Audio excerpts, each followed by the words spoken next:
Begin by opening Microsoft Teams and navigating to the desktop app. Look for the Meetings tab on the left sidebar. Click on the Schedule a Meeting button. A new window will pop up for you to set the details. Enter your meeting title and set the date and time. Ensure people know the purpose of the meeting. Now, navigate to the Meet Now section. Here, you can find the option to add a call-in number. Select the region for the call-in number. This ensures participants from various locations can join easily. Lastly, click Save to finalize your meeting setup.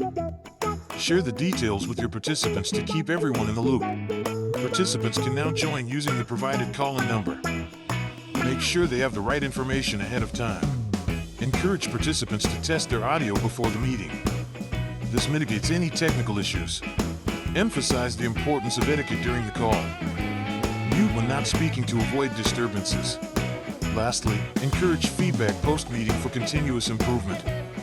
This helps enhance future meetings. That's all you need to know about setting up a call-in number in Microsoft Teams. Simplify your meetings today. Thank you for watching. For more tech tips, subscribe to our channel.